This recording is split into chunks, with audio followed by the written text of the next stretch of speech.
I want to thank you all to our inaugural open mic session. This is very exciting that we have this kind of participation in these. We intend this to be a very casual conversation, and we ask you to feel free to ask questions during the entire session. You can type your questions in the chat, and we will monitor that as well. And you know, we'd hopefully this will become very conversational. This is the impact of biophilic learning spaces on students. So we will be talking a lot about biophilia. I do want to go around. There are two conveners, myself and Marie, and then Jim Determan and Tom Albright are here to talk about the research that they've done. And so I'm going to just introduce myself a little bit and then ask each one of them to talk real briefly about who they are and how they got to be here. My name is Carol Stolt. I am a design principal with FGM Architects in Chicago, specializing in higher ed architecture, and have been involved in the Learning Spaces Collaboratory for just about a year now. So, Marie, do you want to? Sure, thanks, Carol. I'm Marie Sorensen. I'm the principal in charge of Sorensen Partners Architects and Planners in Cambridge, Mass. And we've been involved in LSC for about a year. And in addition to working in higher ed and housing and hospitality spaces, we do a lot of work in research, using research methods from the social sciences. I'll pass it to Jim. My name is Jim Determan. I'm an architect with Gaulden Davis Architects in Baltimore. I've been involved with the Learning Spaces Collaboratory for about 11 years. We do research just to provide evidence to our clients of the connection between space and learning.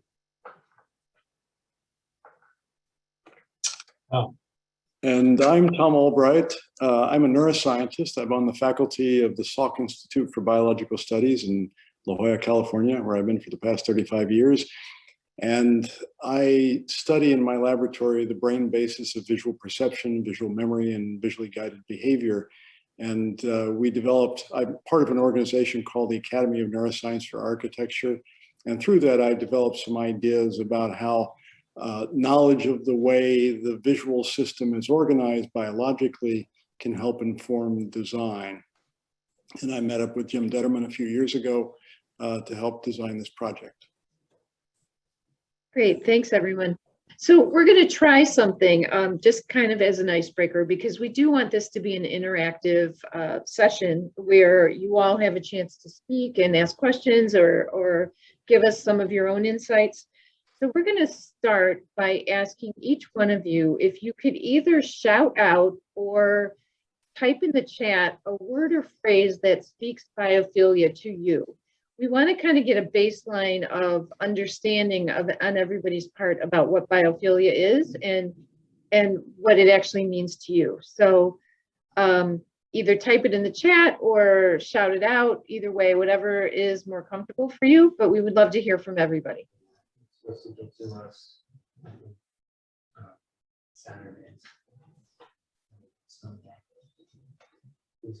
So we've got nature-centered. I think that should be weather. Design that incorporates nature. There are no right angles in nature.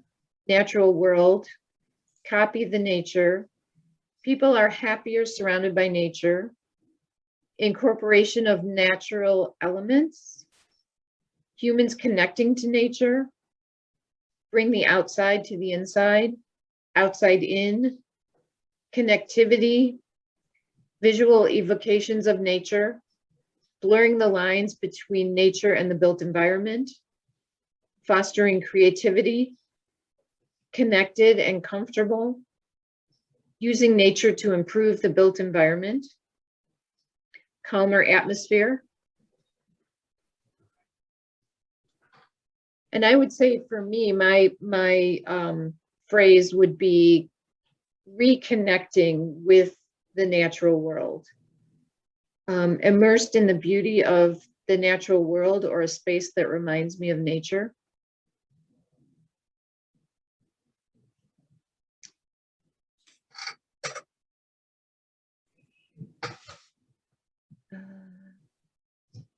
Okay, it looks like that's hopefully about everybody.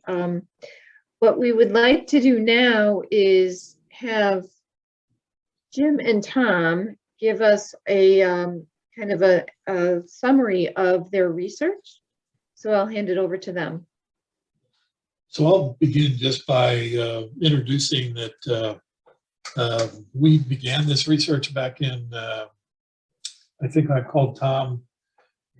I met Tom at a conference, a neuroscience conference in Los Angeles in 2015. And Tom said, I've got this theory about nature-inspired patterns and how it can actually improve cognition, even in learners in learning space. And I'm paraphrasing there. These are the words I would use. That's what I heard you say. And so then I called you in January of 2016 and we got started. The project went until the end of the school year in 2019. So it takes a long time to do research. We were joined by architects and educators from Morgan State University and from Bill Browning at Terrapin Bright Green. Some of you may know that name. They wrote the 14 Patterns of Biophilic Design. But our study was the purpose of the study was to look at K-12 students, middle school students, to see if there was a significant difference in human reaction to biophilic enhancements to an existing learning space. So I'm going to let Tom talk a little bit about the neuroscience, and then I'll talk about just a summary of the methodology and the findings. Well, I'll begin by saying that that it's for many years it's been well understood that the built environment influences cognition and behavior. And the question, and there are lots of anecdotal demonstrations of that, and the question is, can we provide concrete evidence? And this is where neuroscience comes into the picture. Again, I study the visual system, and there is an enormous amount known about how the visual system, the visual brain processes information in the environment. And one simple, without going into too much detail about it, one simple thing that we know is that there are cells in the brain that represent contours in the environment. And so if I have a vertical contour, that contour is activating a certain cell in the visual brain. If I have a horizontal contour, it's activating a different cell. And collectively, these cells represent all the possible contours that are in your image. And from that information, and from a little bit of anatomy as well, cells that represent similar contours tend to be connected together to one another. We can predict that there are certain types of stimuli that will selectively activate, that are predisposed to activate the visual system. And it turns out that those stimuli are very much those that fall under the rubric of biophilia. And it's not surprising. We evolved in a natural environment, and so our visual systems have evolved to process selectively those kinds of that kind of information. And so the point is that biophilia works. There's lots of demonstrations of this. Evidence-based design is important. That is, finding evidence that this actually works is critical. And we have an underlying neuroscience explanation for why these biophilic patterns actually yield the results they do. The simple story on that is that if these patterns are selectively activating a set of neurons in the brain that are predisposed to this kind of activation, we're providing a sort of ease of visual processing that doesn't compete with other things that somebody is trying to learn, that produces a sort of visual calm, if you will. So that really is the essence of that. He said at the very last end there, but that visual calm, that ease of processing these patterns is really what gives us the feeling of relaxation or calmness or delight in some of the experiences that we have with biophilia. And our research was really based on Tom's theory and the Terrapin Bright Greens. And we chose mostly visual stimuli. Now there are others. There's haptic and there's sounds, nature sounds. We focused on mostly visual. And what we did was we took a middle school classroom. Now normally we would be doing this research in higher education, but I know that Tom wanted to use as young a brain as possible because they are more, he says, plastic, and I had to look that up. And what I understand that to mean is more influential, right? It could be more adaptable. More adaptable. Thank you. So Tom likes to say I'm not an architect, and I like to say I am not a neuroscientist. But we're a good collaboration. Right. So what we did was we did like any experiment. We took two things. We took a control classroom. We took another classroom. We enhanced it with biophilic enhancements, including these three things: a view to nature. We planted a garden outside. We then looked at dynamic and diffuse lighting. We took away the opaque mini blinds and we put in mecho shades that are a weaved fabric that allow always a soft light to come in even when it's closed. And then we looked at biomorphic forms and patterns. This is really Tom's science. It's also one of the 14 patterns of biophilic design that Terrapin Bright Green talks about now, 15 patterns. And it really is about the contours, the shapes, fractals. We put a wallpaper frieze around the top of the classroom that was designed by Tom and our artist from Design Text in Rhode Island. That was a biophilic pattern. We printed a pattern on the shades, the fabric shade that was the shadow of a tree, so that even when these east-facing windows had the sun on them and the shades were down, you still got this shadow pattern, this fractal pattern that everybody loves to see. We put in a interface carpet with a prairie grass pattern on it. And basically that's it. We took three patterns and we applied it very inexpensively to a classroom, and we got the following findings. We tested the stress of students in the biophilic classroom with the control classroom at the same time. This is a little less lockdown science because we used a different set of students, a different teacher. But we did have hundreds of tests with a little finger clip. And then we measured students' heart rate variation to a smartphone. And we found that the students in the biophilic classroom were their stress reduction was far greater. We tested them from the first minute and we tested them at the last minute to see what the difference in their stress was based on the experience in the classroom. The students in the biophilic classroom were far less stressed. And then we tested learning outcomes. We tested 125 students in the biophilic classroom in the biophilic year and compared their learning outcomes to the students the previous year. This is lockdown science. This is, of course, a different cohort of students. It always is. But it had the same teacher, same course content, same basic classroom. The only difference was the biophilic enhancements. And in a diagnostic test, the average test scores of the students in the biophilic classroom were 300%, greater than 300% better than the control classroom the year before. So we are an initial study, we're a pilot study. We had a relatively small sample size, but this is the beginning of doing biophilic research in the learning space. Lots of research in healthcare and workplace. We think we are the very first study ever to look at how biophilic design enhances learning. Okay, there's been some other that take a look at how does it enhance attention in a classroom setting, or how does it deal with stress. We're the first ones to look at learning. How does it enhance learning? So that is the basic study. It's published by the American Institute of Architects and available online. Jim, we have a question, or Tom, we have a question that came in. How did you measure stress? Well, the measurement of stress was by heart rate variability. Yeah, Jim just described that. It's known that heart rate variability is inversely correlated with stress levels. That is, as your variability goes up, your stress level is down. So we just measured heart rate variability on a regular basis.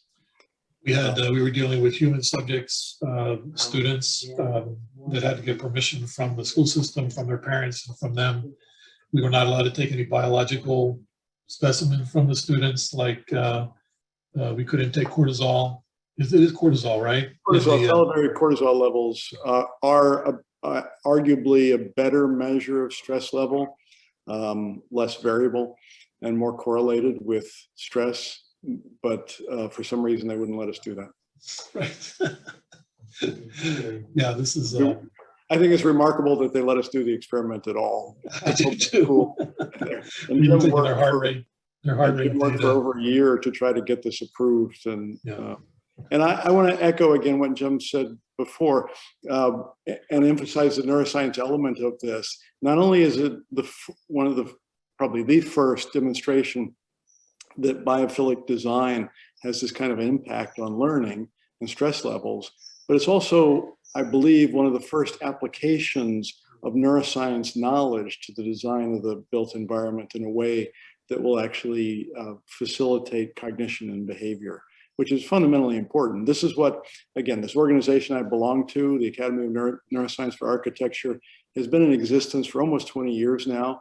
And we have lots of ideas, but because architecture takes a long time to create, as probably most of you know, it takes a long time to build a building and you don't want to change it once you've built it. There aren't many opportunities to do this kind of experiment. But school design, because it's sort of modular, the classrooms, and you can change one and not another, provides that opportunity. There's a comment in the chat that says, I did a study of students' wants and desires in a workspace, and they all wanted natural views, which reminds me of the YouTube that in your YouTube, you were talking about how the students could choose which direction they wanted to sit while they were doing an exam. Can you talk about that a little bit? Yeah, the most compelling assessment that we have is really the affective assessment. The students themselves in interviews told us what they thought of the space. They didn't really understand why we were doing what we did. And it's impossible for sixth grade students to lie about this. And there's other things they may lie about, but I found them very authentic. But the teacher, I thought her interview was very compelling, and we do have that as part of the YouTube presentation. And she said when they were taking their PARC exam, which is I guess the state exam that all sixth grade math classes take, the students all voted, and they voted to face the windows. And she had never had a class that wanted to do that before. Mostly you find a classroom, most of the blinds are down and shut from September to June. When teachers go in there, the first time they project something, the blinds go down, and they're busy doing what they do. They don't have the opportunity to raise them. So that's why we put these shades on motors with a solar cell, so they did it by themselves. Always giving the students the opportunity for view to nature and maximum daylight, both of which now are proven by evidence to improve learning outcomes. So I'm going to pivot here and take us to a little bit of reflection about biophilic spaces that we've experienced that have elements of biophilic design.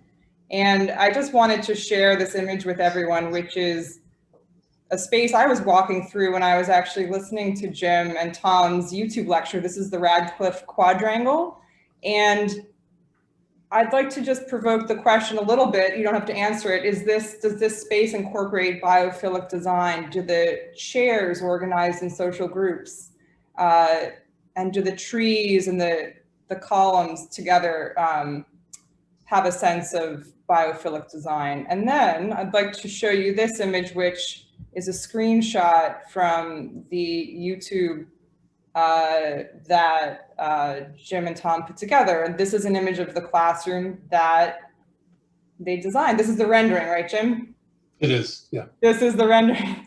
So while you're looking at this picture, I'd like everyone to reflect on a space that you've experienced that was designed with elements of nature, that was calming, that sparked your creativity, that provoked a sense of affinity to others in the natural world.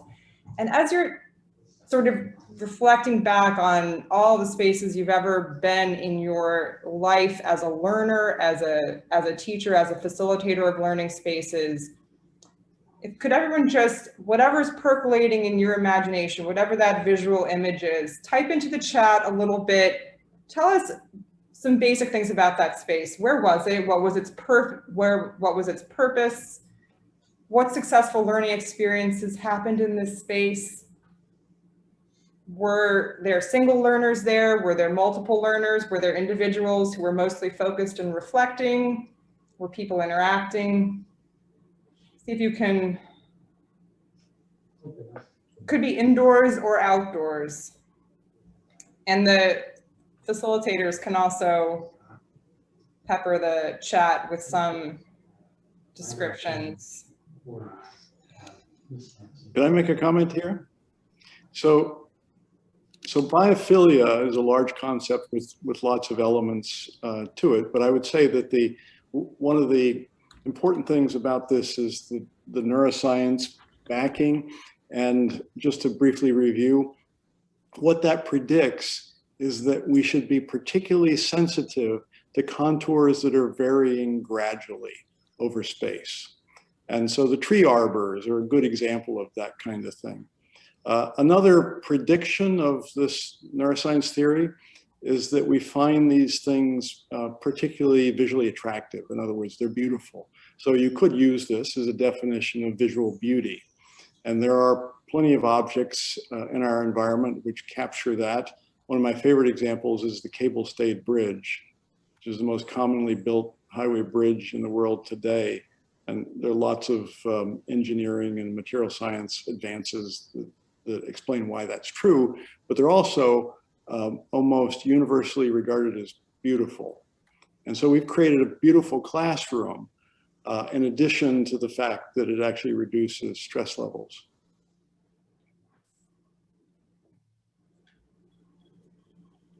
That's really helpful, Tom. Thank you. Shannon Dowling has written in the GWU Science and Engineering Hall, a beautiful green wall along a connecting stair that allows light into the basement, an active learning classroom on this floor with lots of wood and natural light.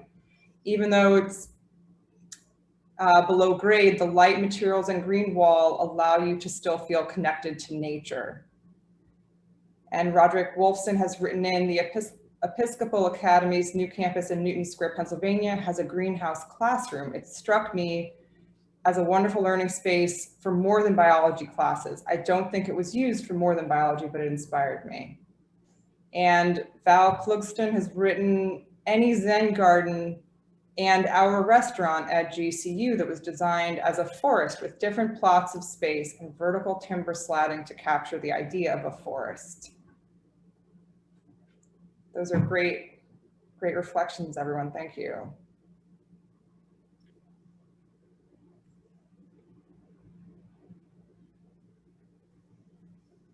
And I'd written in here the Widener Library steps. I keep using the Harvard campus because our office is right next door, but it's a smaller courtyard within the Harvard quadrangles. And there's something about the smaller space of that courtyard and the large steps, which are so free form that people can sit in all sorts of arrangements and they can perch up at a higher height and almost be closer to the tree canopies. So they're really close to the trees in those spaces. Seems like everyone's always happy when they're sitting on the Widener Library steps. Henry Meyerberg wrote in, the sloped library roof at Delft University is the welcome mat at its entry. I've been to that and it is an amazing design. It inspires me very much. And Val Klugston wrote in, steps are super popular here, even in Scotland where the weather is awful. Nanette Anderson wrote, the new public library in Calgary by Snowhetta, all the wood and curved surfaces with the lighting is very calming, yet interesting. I've also been there and it is, I'll tell you that, I totally agree with you, Nanette. It makes you feel like the architect created created nature. It's like a new nature. It really feels really relaxing.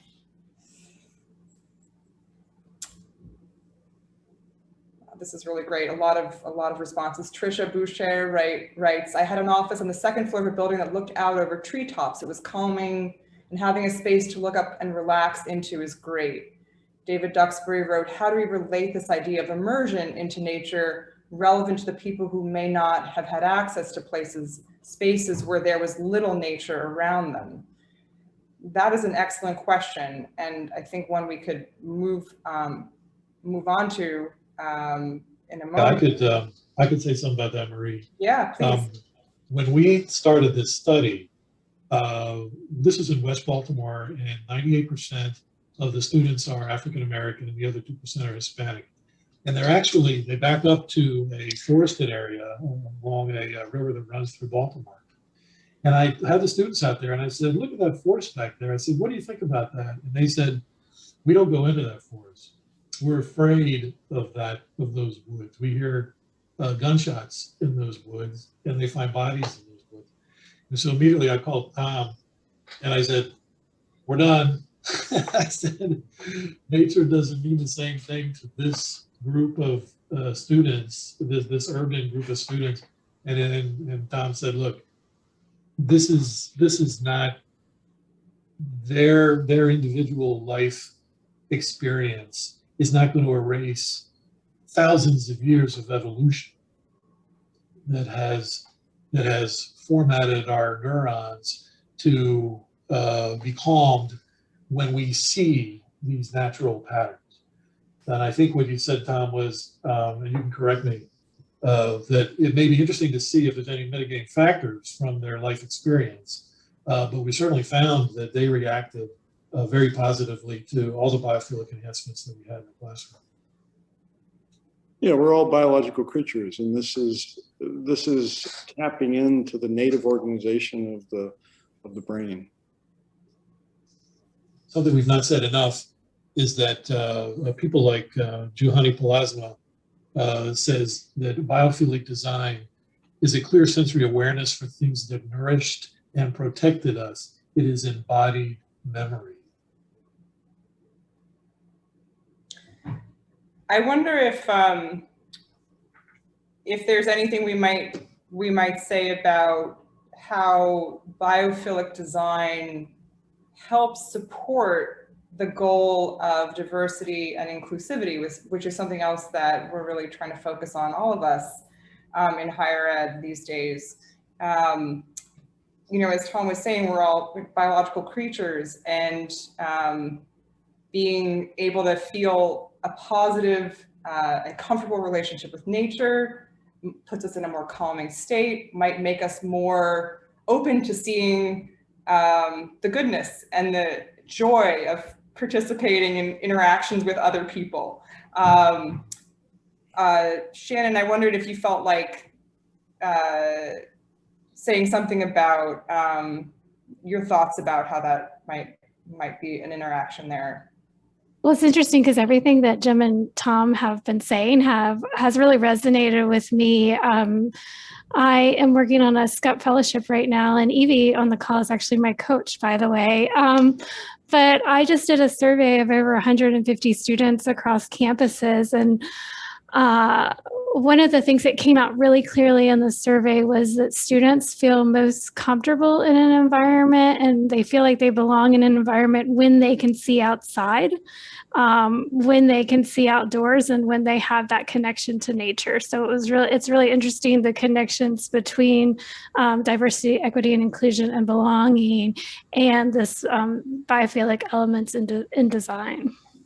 The other thing is I just did a student competition, and I would say about 75% of the entries are around spaces for wellness and building in meditative spaces onto campus. And it was just really interesting when you open it up to the students to let them design the space, what they feel like is actually missing on campus. And I was really blown away by how much biophilic design I saw in the students' entries. So we're actually talking about that on Jeannie's talk next Wednesday, so I can share a little bit more of those connections.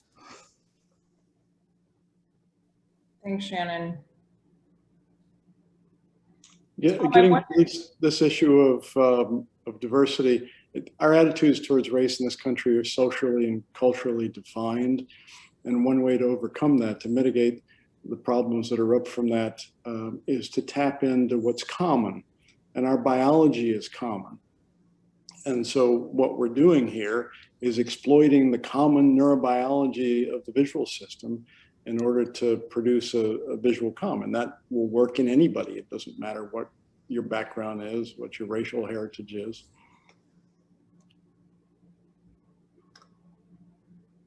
I wanted to know if, so here's another outtake from the lecture that Tom and Jim recorded.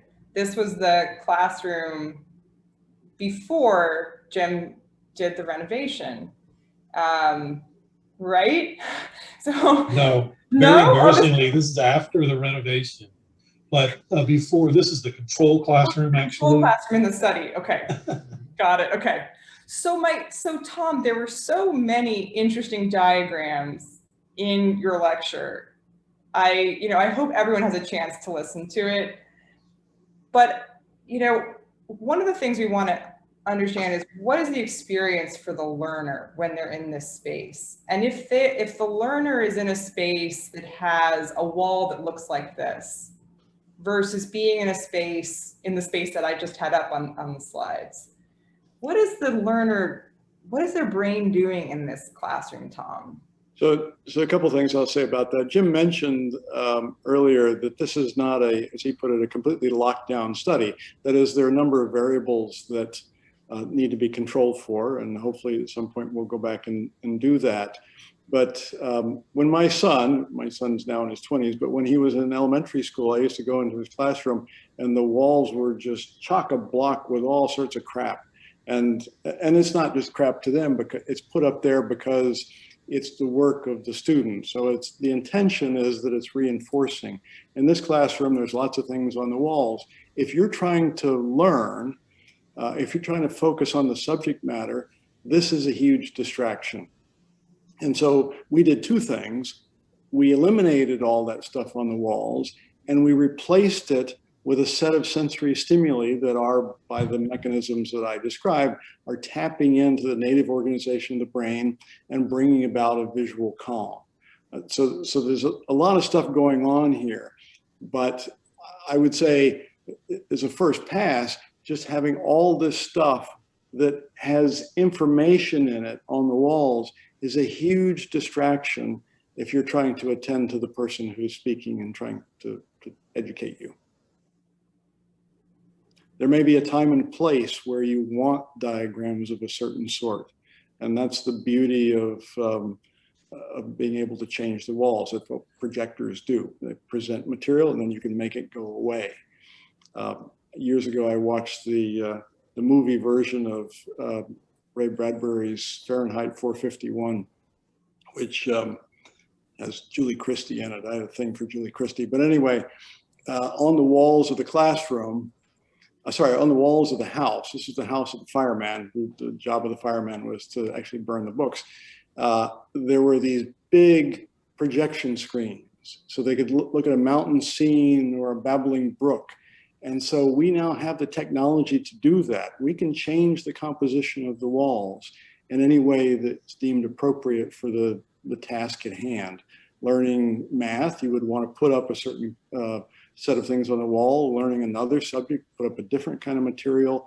And when you're simply listening to somebody, get rid of all of that and replace it with beautiful patterns of the sort that are being shown here, biophilic patterns. So Tom, I'm gonna add on to that, because the way I understood it was, we think of the brain as an information processing system, and all of the environment is full of statistical data that the brain must decode. And if you give that brain all of that data that's on that wall, it's spending all its time trying to decode that complex environment, and there's less capacity available to solve the complex problems presented in that classroom. So when you make that learning space environment more calming, easier to process by the brain, then you have more capacity to deal with those problems presented in class. And that's why we see an improvement in cognition. That's exactly right. Yeah. Limiting the amount of information that's coming in is enormously important for learning. There's a different place and time for different types of information, but at any point in time, only one type of information. I have a hypothesis that, so I now read, I used to get home delivery of the New York Times and sit in my yard and read it every day. But I now get it on my phone and I read one article at a time. And so I don't have this distraction of multiple things on the page that's in front of me. And my hypothesis, I don't have an empirical test of this yet, but is that you're much more focused and it's easier to read when you have a single thread of an article that you just scroll through on your telephone or your iPad. It's the same thing with the classroom.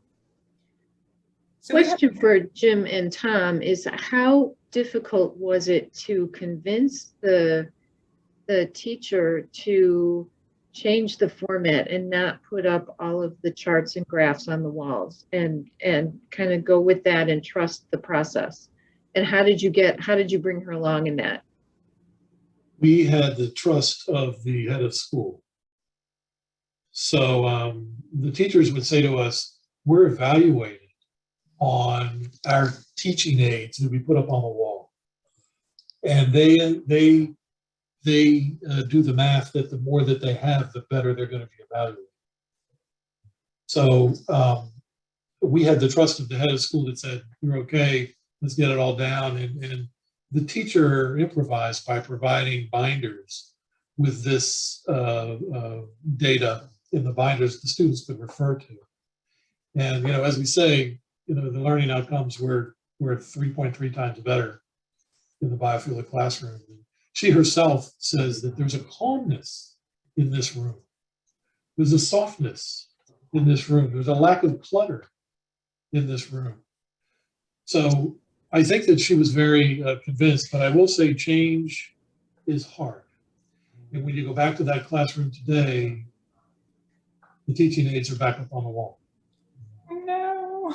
So, change is not a straight line. Progress is not a straight line. All you can do is continue to try to convince. And, I debate with myself. We're architects and we stay in our lane. I don't tell you how to teach. Don't tell me how to be an architect. But you're crossing the line here into the built space. I own some of that. So I'm careful. We're very, very careful about how we present new knowledge. So it's not read as criticism. It's important to also say that education is not strictly a result of pedagogical style. And the point here is that the building itself influences the degree of education, the degree of learning. And so an architect has a fundamentally important role. And echoing what Jim said a moment ago, there's so much tradition and inertia born from tradition in school design. It's very hard to make progress. It's very hard to implement change, as Jim put it. And I'd like to say on that, that this building that we did the study in was built in 1925. It's essentially 100 years old. And it looks as good today as it did 100 years ago. So there's no reason why it won't stand for another 100 years. 200 years of having an impact on the learning and the health of generations of young people that go through that space. That is profound impact on people, on the future of people. More than your best teacher. Your best teacher is going to be there for 40 years at the most. 200 years of impact. That's amazing point, Jim. I want to point out a question from Henry Meyerberg, which is visual calm the goal? Or maybe Tom can address this, or visual stimulation that engages and empowers? Well, I think both are important. In order for you to focus on a particular piece of information, as we spoke about a moment ago, there are many different, I'm sitting in my dining room right now, and there are many different sources of information that are potentially distracting me. And if I eliminate those pieces of information by looking out the window, which I live in, it's almost like a tree house. I look out and there's trees all around. I get that biophilic visual calm, and that enables me to focus, to organize my thoughts appropriately. So it's both eliminating the distractions and providing a source of stress reduction at the same time that enables you to focus on the particular thing that you need to do at that moment. Interesting, Tom. I wonder, you know, of course, being an architect myself, I'm trying to, you know, make both sides happy. Like, I wonder if the teachers developed teaching aids that were more graphic, right? And that if you had classroom walls that could just have one teaching aid up at a time, I mean, this would be a very expensive change in classroom, but another thought would be if the teachers kept the teaching aids up, but you had one wall that was very biophilic in its design, would that compromise provide both sides with what they're trying to do? I would suggest that you only put up the teaching aids that you need for the particular lesson at hand. Having the extra material there is always going to be a distraction. It is a distraction in a traditional classroom. And so that's one of the things that we manipulated in the study, is the elimination of that extra material. And in addition, we put up these biophilic patterns that are actually counter to that by introducing a visual calm. But I quickly want to come in here and say that one of the newest pattern where evidence has been provided that it works is awe, A-W-E, awe. And I'm very, very intrigued by, recently I came across a quote from Abraham Joshua Heschel, the rabbi, who said, "Awe is the beginning of wisdom." And I love this quote. As a learning space designer, I love this quote. And I know, when I've talked about it before for Learning Spaces Collaboratory, an example is the center of the entrance of the science building where you have a Foucault pendulum. We designed a Foucault pendulum, and you actually, the stair wraps around it. And the students see that pendulum swings one direction in the morning, and it swings in a different direction in the afternoon. And somebody, a teacher or somebody says, "No, the pendulum's in the same direction. It's us that have moved." And that student is in awe of that, and then wants to learn, why is that? Awe is a great biophilic device. Yeah, and just to echo that, pieces of information that elicit awe or a sense of beauty attract our attention and cause us to focus on that particular piece of information. And so that's an opportunity then, that's a pathway to impart more information relevant to the goals of the educational system in this case. I'll also say that having worked with this Academy of Neuroscience for Architecture, there are lots of different potential applications of these ideas in building design, but I can think of nothing more important. This really is echoing what Jim said earlier, nothing more important than the education of our children. The future of human civilization depends upon this.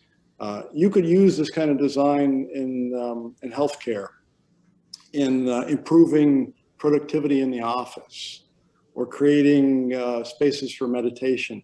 But educating children is sort of fundamentally important for us. And so applying this to this problem is I think, one of the top goals.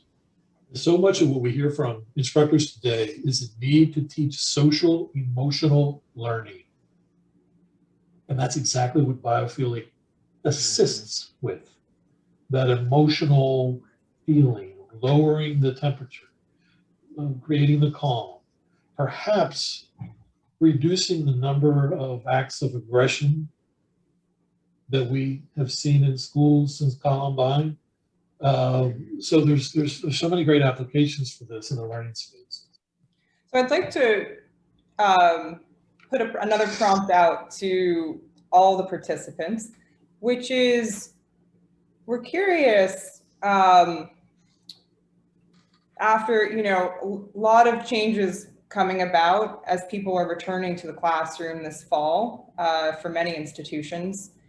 And we know you have a lot of, as folks who are commissioning designers or renovating spaces or allocating budgets, we know you have a lot of tools in your toolkit for how you're going to design space. And you have a lot of goals, some of the social goals that Jim was just discussing. So we wanted to know if you could all just type in the chat, what are your goals for the learning environment right now? As you're even just getting back to your normal classrooms or possibly changing things up a bit at your institution, what are your goals for the learning environment right now? And, you know, a little twist on that is, can biophilic design support those goals? But maybe just start with, what are your goals for the learning environment right now?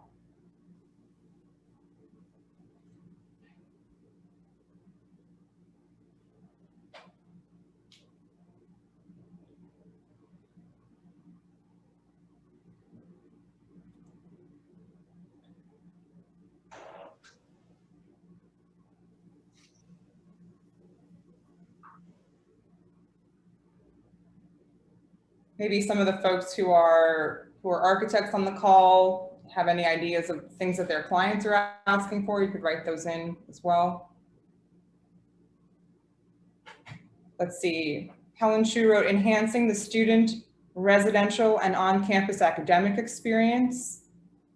Crystal Ball O'Connor wrote, to foster creativity, connection, and hands-on learning. And Henry Meyerberg wrote, this is all great evidence to support the power of place. Seems that biophilia is one of many power tools. Goal is to activate participation, sense of ownership, and connecting to others. Amanda Vigneux wrote, create a space that is accessible and feels safe for students to learn. Nanette Anderson wrote, creating a sense of place and enhance active learning. Marilyn Petro wrote, creating a welcoming classroom where students feel comfortable. Create a sense of belonging on campus. Philip Kent wrote. Eve Klein wrote, goal for space where I teach, bring ownership and agency to the students. And Jordan wrote, flexibility, spaces need to be nimble. So how can biophilic design, these are great, great goals. Is biophilic design, you know, an important tool in achieving these goals? Is this a real, is that the way to direct your sort of procurement process, or not necessarily direct it, but is it an important tool in the toolkit as far as how you're going to ask for spaces to be designed for you in the future? What do some of the presenters think? Do these goals seem like they line up with what biophilic design can do? Well, we've provided evidence that we improve academic success. That's always the number one vision or goal for usually any higher ed institution. And again, we've talked about social emotional learning. I think that you know, after the pandemic, there's going to be a lot more online learning, and we're going to be looking for why come to campus. Well, one reason may be for a wellness event, to come to a healthy space to connect with others. The space where you are may not be so biophilically designed, but if you provide a wellness activity to come to campus to connect with others, that may be a good reason to bring students back to campus.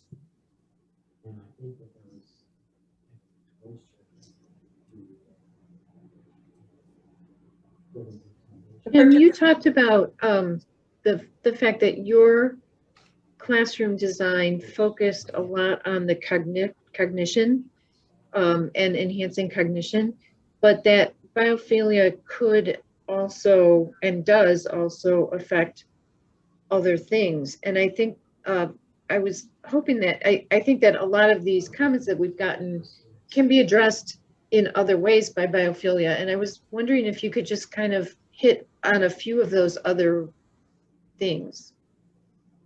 Question to me? Yes. We did two things with our study. One was to reduce stress. So we did provide evidence of stress reduction, and the other was to improve learning. I'll say it that way. So those two things we provide evidence for. Other things that biophilic design has been tested to do is improve attention. There's attention restoration theory that's connected to biophilia. Also to improve mood. It also has been proven in healthcare to improve immunity and to speed healing. So all of these things, biophilia, there is published research that provides evidence that biophilic design does all of these things. But to provide a sense of relaxation and calming that allows you to better perform or behave in a certain way is really, I think, the main effect that people know it for. To me, I was really amazed by the cognition piece, because in studies, there have never been really robust studies in learning space. It had always been in the healthcare and workplace. And when they say improve cognition, I said, why aren't we doing this in learning space?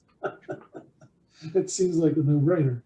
Well, because there's nobody paying for that study is exactly the reason why. Yeah.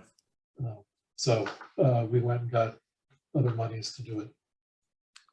And I'll add to what Jim said by, again, addressing this issue of the generality of the effects of biophilic design. I'm looking at the comments in the chat here, which I think are terrific. The desire to create a place that's comfortable, a sense of belonging, a sense of ownership and agency to the students, and flexibility. And as Jen mentioned, biophilia produces this calming and a focus of attention, which I think are fundamental for the acquisition of comfort and ownership and agency, to feel like this is my space rather than just all this chaos around me. And flexibility, again, that's one of the fundamental things about removing the other stuff from the walls, the things that are distracting attention, is that you have the flexibility to put up whatever you need at that moment. And meanwhile, have all of these relaxing patterns around that enable focus. I want to say something that I know Eve Klein wrote on there, and I've met Eve, and I'm very interested in her comment about student agency. We found in previous research that we had done about active learning or multimodal learning in a space with ethnically diverse students, that we looked at a control classroom and a room that was set up for multimodal learning. When you change the learning space from a historically looking learning space, the rules have changed, and students perceive that the rules have changed, so their behavioral rules change. And just as evidence of that, the instructor in both of those classes said, Jim, in the traditional classroom, when a student has a question, they raise their hand and they ask the instructor. In the multimodal learning classroom, same teachers, same course content, same pedagogy, he said they never raised their hand. They worked it out at their table. So you see, in the traditional classroom, the instructor was still responsible for providing my knowledge. But in the room where the physical rules had changed in the learning space, the behavioral rules changed. They took responsibility for their own learning. So just changing the physical space gives them permission to change their behavior.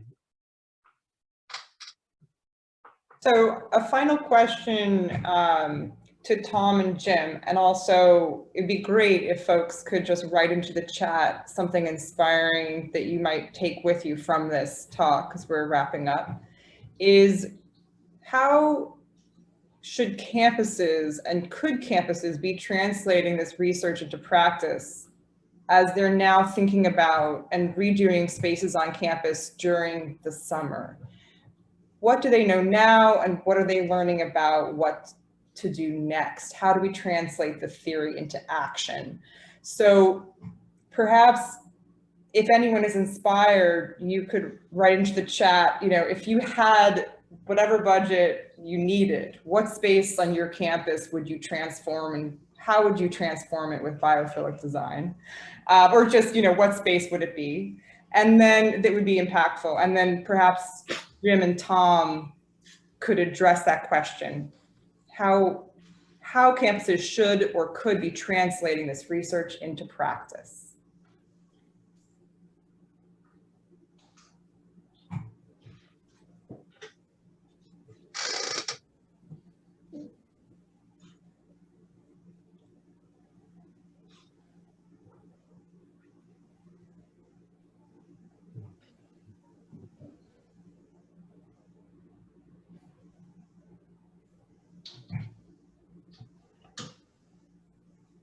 We've got some folks writing in the chat. Crystal Ball O'Connor writes, interested in Shannon's comment about how inclusion and diversity are connected to biophilic design. This will help us convince more people to move toward these changes. Can we learn more? It's a great comment. There's a comment in the chat that I'd like to address by Roderick Wolfson, who says, in a current project at Swarthmore, we saw faculty applaud views, natural light, wood in the interior, but reject images of plants on finishes. That is, the authenticity mattered. And I think this is a really interesting point, and I've wondered about this for years. I had an experience a number of years ago. I was in a public restroom in Mexico in a beautiful hotel, and there was this brilliant light coming down across a blue glazed tile wall. And I thought, this is spectacular. I love this color and the light. And then I walk over to it and I look up, and instead of it being sunlight, it was a light bulb. And I thought it just spoiled it all for me. But this is a cognitive thing. It's me thinking about it. Why couldn't they have used natural light instead of a light bulb? And I think that that's true. That's the experience of the faculty in Swarthmore. In this particular case, it's cited.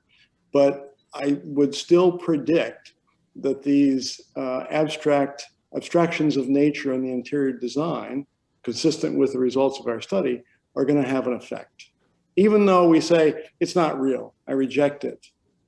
There's research, Tom. There's research that images of nature are almost as effective as view of the real thing.